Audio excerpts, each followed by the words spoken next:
apa kabar Anda semua? Semoga selalu dalam keadaan sehat walafiat, tetap semangat. Kembali bertemu dengan saya, Hafiz Bun Arif dan Bung Rocky Gerung. Dan itu video soal dua anak sekolah. Anak SD saya kira ini Bung Rocky ya. Ini debatang kuis, jadi sedang ini memang viral. Dan saya kira ini bukan video pertama, tapi kali ini karena khusus menyenggol nama Anda, jadi ya kita bahas sedikit ya Bung Rocky ya. Jadi itu memperlihatkan bagaimana isu tentang dinasti itu, isu Ya. tentang cewek-cewek, udah sampai bahkan ke anak kelas mungkin kelas 2 SMP itu. Atau Dan SD malah begitu kakaknya mungkin ya, SMP, adiknya SD itu Bung Rocky. iya itu. Jadi terlihat bahwa kejujuran anak-anak itu justru yang mesti diperhatikan oleh para kandidat. Kalau misalnya yang ledek begitu akademisi itu pasti dibully. Kalau yang ledek begitu adalah kaum oposisi itu pasti dihadir. Tapi ini anak-anak tuh. Itu Mm-mm. yang kita sebut uh, the voice from the wilderness is the voice of true love gitu. Jadi suara dari pinggiran hutan kan ini anak dari Sumatera Utara yang mungkin mendengar kicau burung setiap hari itu masih main di sawah. Tapi mereka mengerti apa yang terjadi di Jakarta. Nah, Mm. ini contoh bagaimana isu itu nggak mungkin ditutupi itu. Sama seperti isu Agus Raharja yang membocorkan percakapan dia dengan Pak Jokowi yang menegur itu juga nggak bisa ditutupi. Jadi kita balik lagi pada kejujuran anak-anak. Anak-anak ini yang akan menuntun kita untuk mengerti bahwa apa yang disembunyikan di Jakarta itu akan terdengar bahkan oleh mereka yang ada di desa-desa itu. Nah itu kita kita rayakan itu sebagai kegembiraan anak-anak menyambut tahun pemilu, yaitu tahun cawe-cawe. Ya, ya. Dan saya coba cek ini, ternyata itu kan tadi yang banyak dia memang populer sekali pada di TikTok, tapi dia ternyata juga punya akun YouTube nih. Boleh lah ini orang anak seperti ini mesti di subscribe rame-rame supaya dia tambah kreatif gitu ya, Bung Rocky ya. Silakan di subscribe ini channel YouTube dia ini. Ya, dan kita kita mulai lihat bagaimana dugaan-dugaan eh, manipulasi itu gurunya mungkin tahu bahwa ya udah nggak apa-apa nak cuman hati-hati tuh nanti orang tuamu yang akan dipanggil oleh aparat misalnya, tapi anak ini ucapkan itu dengan kegembiraan. Ya.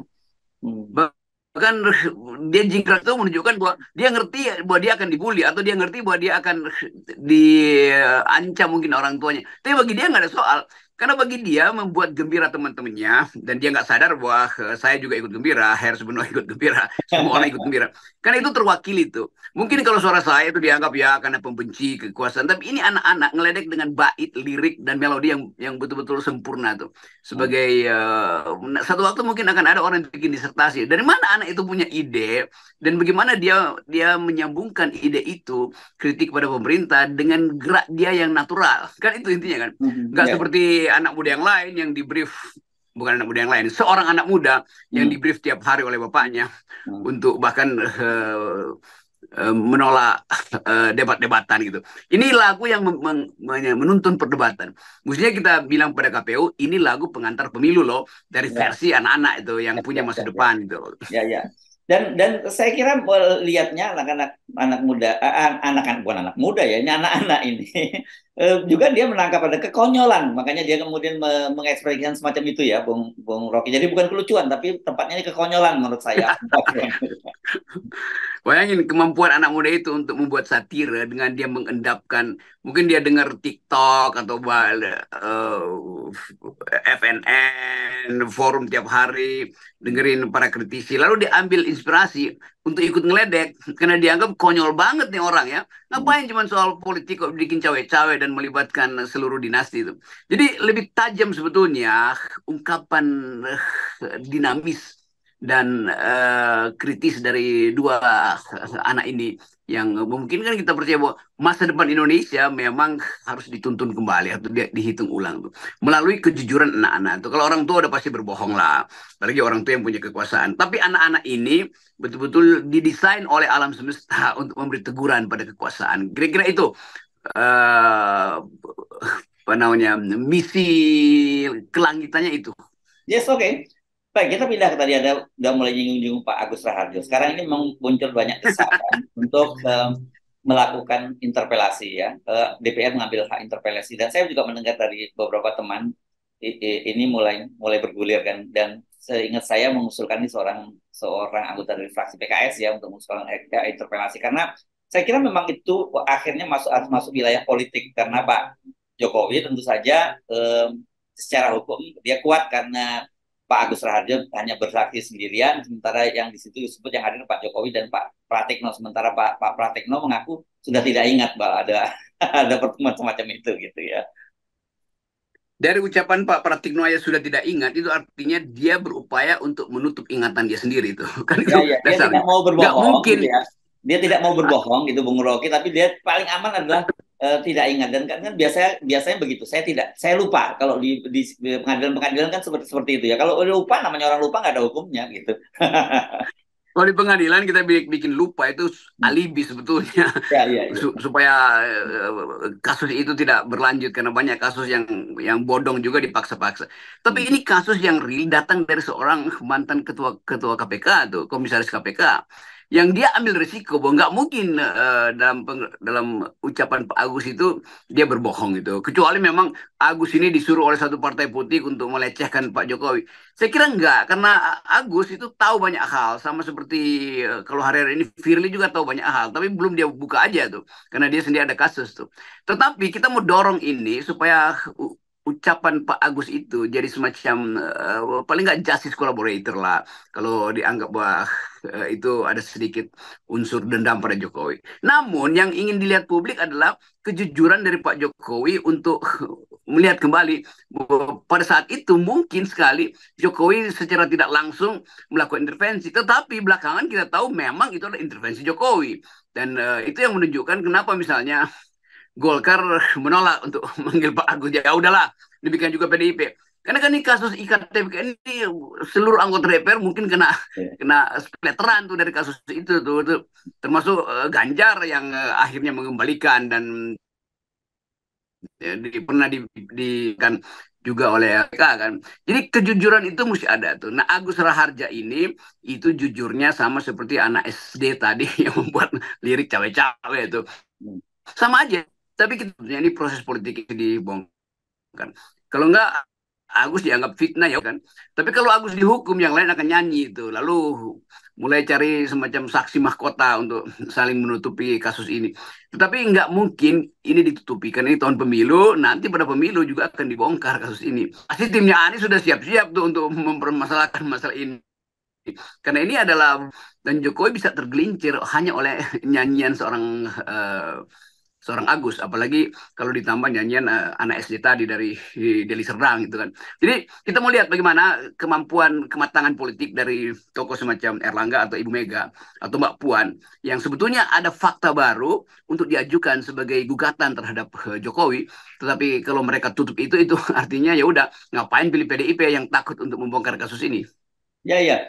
Dan saya kira memang ini ranahnya harus ranah politik, dan kalau kemudian dibentuk interpelasi itu kan kemudian ya bisa bekerja secara serius, kan saya nggak yakin bahwa agenda-agenda Pak Mensesnek maupun agenda Pak Presiden itu tidak tercatat dengan baik itu, kecuali seperti yang pengakuan juga Sudirman Said ya, ketika dia bertemu dengan Pak Jokowi itu kan waktu itu dia disebutkan bahwa dia dibisikin bahwa oleh stafnya Pak Jokowi ini pertemuan ini dianggap tidak ada ya gitu. Soal pertemuan rahasia dengan Direktur Freeport juga kan begitu, waktu itu kemudian dibantah. Ya, jadi banyak hal di dalam politik, di dunia juga bahkan tuh, sesuatu itu mesti dianggap tidak ada. Ini istilahnya for your eyes only gitu, Ya, hanya ya, ya, ya, betul, betul. untuk kamu aja ya. Tetapi di dalam upaya untuk menegakkan keadilan, toh kasus ini akan dibuka kapanpun, kan ini nggak ada kan luarsanya tuh bahwa seorang presiden pernah mengintervensi itu. Bayangkan kalau Pak Jokowi nggak lagi berkuasa sejak 14 Februari misalnya, ya secara praktis dia udah lemdak gitu. Dia nggak boleh lagi pakai peralatan khusus untuk mengaktifkan kekuasaannya. Kalau itu kemudian dibuka Februari, bagaimana mungkin Pak Jokowi mau mengelak dari situ kan? Kan kekuasaan udah berpindah tuh. Jadi tetap jumlah kekuasaannya Jokowi makin lama makin turun karena digerogoti dari dalam oleh koalisinya sendiri. Sementara jumlah kekuasaan di kalangan oposisi di luar makin lama makin banyak. Karena itu kan trade off, tukar tambah aja. Semakin Jokowi melemah, semakin banyak orang yang akan buka kasus-kasus yang menyangkut intervensi Pak Jokowi. Jadi itu ada rumus biasa tuh. Jadi ya Pak Pratikno ingat-ingat lagi lah. Bahwa memang Anda mungkin lupa tanggalnya, tapi peristiwa itu jelas Anda tahu lah, pasti begitu. Ya, ya, ya, ya. Dan yang paling berat saya kira ketika Pak Pratikno itu, kalau itu kan dia bicara kepada wartawan soal dia lupa, dia nggak ingat soal itu. Tapi kalau dia ketika berbicara di malam-malam, ketika dia berbicara pada diri sendiri, saya kira paling berat itu orang berbohong pada diri sendiri. Nggak pernah ada yang orang bisa berbohong pada diri sendiri. Itu poin saya tuh dan rakyat sebetulnya tahu ya Pak Pratikno memang harus ngomong begitu karena Hmm, dia adalah orang nomor dua yang menyimpan rahasia Jokowi atau orang nomor satu bahkan hmm. karena ya mungkin juga pada waktu itu Pak Jokowi cuma pakai bahasa Jawa ke Pak Pratikno iki loh ada orang gini gini gini itu lalu Pak Pratikno bilang oh ya nggih atau apalah saya nggak anggap tetapi bahasa tubuh antara Pak Pratikno dan Pak Jokowi kan cuma dia dua orang itu yang tahu kan bahwa Hmm. Agus kemudian membuka ke publik, tentu Agus mengerti bahwa ini tahun yang membutuhkan semacam kejernihan. Kan nggak ada motif Agus selain menunjukkan bahwa ada intervensi itu tuh. Dan supaya tidak dilakukan ke depan lagi. Agus juga nggak mau dicatat sebagai orang yang menyimpan rahasia. Yang harus dia bawa beban itu malam-malam hari kan. Jadi baik Agus, rahasianya udah dia ungkapkan, dia tidur lebih nyenyak sekarang, sementara para Pratikno akan tidur terganggu oleh mimpi buruk nanti. Ya, ya, ya. Dan tapi saya kira begini ya, Bung Rocky, ini terutama buat buat PDIP dan partai-partai lain juga. Tapi khusus PDIP. Ini kan PDIP ini merasa sekarang ini mereka ini dalam tekanan begitu ya. Dan karena Pak Jokowi jelas mengalihkan dukungannya pada Pak Prabowo karena ada Gibran di situ. Dan sekarang kan kelihatan sekali PDIP sedang mencari celah untuk kemudian mereka rebound atau melakukan perlawanan kembali banyak sekali sebenarnya peluang-peluang yang bisa dimanfaatkan oleh PDIP untuk dia rebound gitu ya dengan mengalihkan isu. Tinggal kalau orang main catur ini kalkulasinya bidak mana yang harus dikorbankan. Kan saya kira begitu ya. Itu yang harus dilakukan oleh PDIP. Tahu dia pasti tahu banyak korban yang akan jadi korban tapi kan tinggal dihitung nih bidak mana karena dia pasti harusnya menyelamatkan raja dan perdana menteri gitu. Iya tuh PDIP mungkin elo ratingnya tuh baru ratusan ribuan itu belum belum sampai ribuan sehingga dia berhitung ya jangan-jangan bukan bidak yang dikorbankan langsung perdana menterinya yang dikorbankan atau benteng yang dikorbankan. Tapi itu Ya. kan kalkulasi yang orang lihat kenapa takut sih? Kan Hmm. rakyat udah menganggap bahwa legitimasi Jokowi makin lama makin turun. Ini Hmm. momentumnya justru PDIP meningkatkan legitimasinya tuh Hmm. supaya terlihat bahwa PDIP tidak menyimpan rahasia dari kadernya kan. Walaupun ada konsekuensinya mungkin itu akan merembet sampai ke Ganjar misalnya. Ya nggak apa-apa lah supaya orang tahu bahwa oke, Ganjar juga bisa debat dengan presiden untuk mempertanggungjawabkan atau debat dengan penegak hukum nanti kan. Itu pentingnya Ganjar harus bersih untuk maju ke depan tuh. Demikian juga Golkar. Saya baca Erlangga merasa nggak perlu lagi dah Hmm. atau ya buat apa itu udah masa lalu bukan masa lalu kejahatan itu nggak boleh ada kadaluarsanya tuh apalagi kejahatan yang potensial dituduhkan pada Presiden Jokowi kan itu dasarnya tuh nanti seorang sejarawan mungkin 2-3 tahun lagi bongkar kasus itu wawancara Agus Raharja dia dapat narasumber yang lebih lengkap lalu Pak Jokowi nggak bisa bela diri lagi kan jadi lebih baik clear dari awal daripada itu jadi nightmare jadi mimpi mimpi yang menyakitkan nanti. Ya, dan saya kira kan kalau dalam sebuah pertandingan orang itu akan melihat end result-nya ya, hasil akhirnya begitu ya. Ya, Jadi ya. orang nggak peduli apakah nanti ada bentengnya yang jadi korban ataukah cuman apa perdana menteri yang jadi korban. Tetapi tetap saja yang ya, hasil akhir itu adalah raja terselamatkan dan bisa skakser lah gitu ya ke lawannya. Ini saya kira sebenarnya peluang PDIP banyak banget yang bisa dimanfaatkan sekarang ini. Tinggal berani nggak gitu. Harusnya PDIP agak diplomatis. Oke, mungkin akan kami pertimbangkan, tapi beri kami kesempatan karena ini tahun pemilu. Itu lebih diplomatis. Hmm. Kalau pagi-pagi Puan udah bilang ini itu nggak perlu persoalan lagi atau siapa tadi yang ngomong Bambang Pacul ya udah itu udah lalu tuh nggak ada lagi buat apa persoalan itu. Itu terlihat reaktifnya atau defensifnya PDIP kan. Hmm. Padahal Pak Jokowi udah termakan umpan oleh Agus sehingga dia langsung bereaksi kemarin kan langsung Ya. reaksi presiden tuh. Demikian juga saya baca reaksi Kaisang. Artinya kasus ini udah dibicarakan di meja makan keluarga. Jadi mestinya PDIP tahu bahwa secara psikologis Jokowi sudah terganggu tuh, maka maju aja lebih lanjut kan. Sekarang nggak keluarin peluncurnya, lalu taruh kuda di D4 gitu. Hmm. Ini kita hanya ngasih saran karena bagaimanapun politik itu kan seperti catur gitu ya, Bung Rocky. Tukar tambahnya seperti apa gitu, siapa yang dikorbankan untuk menuju hasil akhirnya adalah sebuah kemenangan kan begitu sebenarnya ya. Jadi PDIP yang hanya orang nilai ini PDIP ngapain masih pada Jokowi kan. Jadi konyol juga nih teman-teman di PDIP kalau hitungannya terlalu pragmatis bahkan oportunis tuh. Jokowi akan kasih kesan itu mana berani dia tuh. Jadi sebetulnya banyak sebetulnya pengetahuan PDIP tentang cewek-cewek Jokowi selama 9 tahun. Atau mungkin termasuk permintaan PDIP yang diabaikan Jokowi. Karena ada tukar tambah tuh. Jadi PDIP menyimpan banyak rahasia tentang Jokowi, tetapi Jokowi bereaksi lebih cepat. Artinya Jokowi lebih dulu terganggu tuh. Nah kalau PDIP masih nahan-nahan itu untuk negosiasi dengan Jokowi, itu artinya publik anggap ya kalau begitu nggak ada gunanya PDIP mengambil sikap resmi pada Jokowi. Bahkan Ganjar sendiri yang bilang kok bahwa ya Jokowi itu cuma poinnya 5 dalam penegakan hukum. Kan mesti ditafsirkan Ganjar tahu ada intervensi Jokowi dalam soal IKTP kan. Karena itu dia kasih poin 5 tuh. Lain kalau Ganjar bilang nggak Jokowi itu 10, maka PDIP bilang oke, kalau begitu memang Jokowi benar, Agus yang salah.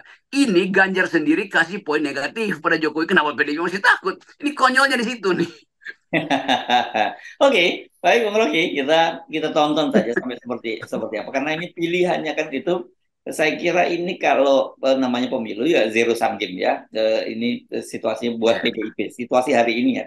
Ya, kecuali nanti kalau seperti yang terjadi pada Pak Prabowo kan, walaupun kalah kemudian malah bisa masuk ke kabinet dan pada akhirnya malah dia yang diusung. Tapi kalau PDIP dengan Pak Jokowi ini saya kira udah dalam sekali, apa melibatkan keluarga, bukan hanya Pak Jokowi tapi Ibu Iriana dan anak-anaknya juga gitu. Ya itu pentingnya, ya itu istilah bagusnya, hanya zero sum game gitu. Dan nggak mungkin Jokowi itu mau tukar tambah lagi kalau dia udah terhina secara Yes. keluarga. Dan ucapan-ucapan Gibran, Kaesang, Iriana itu pasti menyakitkan sebetulnya karena mereka merasa kok ditekan terus oleh PDIP. Demikian juga PDIP merasa Hmm. ditipu oleh Jokowi karena itu kader tapi tiba-tiba keluar dari partai kan. Secara formal tidak tapi secara material, secara faktual Jokowi tidak lagi PDIP. Jadi PDIP yang mesti tentukan, bukan Jokowi yang Ya. sekarang mesti kita cecer. PDIP mesti tentukan interpelasi atau uh, ke, jadi terasi gitu. Jadi mending partai itu lakukan interpelasi supaya Anda nggak dianggap sebagai terasi doang yang bisa diulek-ulek oleh Jokowi. Yes, oke. Baik, makasih Bu Rocky. Kita Oke, mulai dengan politik salam buat kegembiraan dua bersama bocah. anak-anak. Ya, salam buat dua bocah yang pinter di Sumatera Utara. Ini dua bocah yang pinter ya, bukan Hmm. bukan si bocah yang ada di baliho-baliho. Baik, oke. Yes.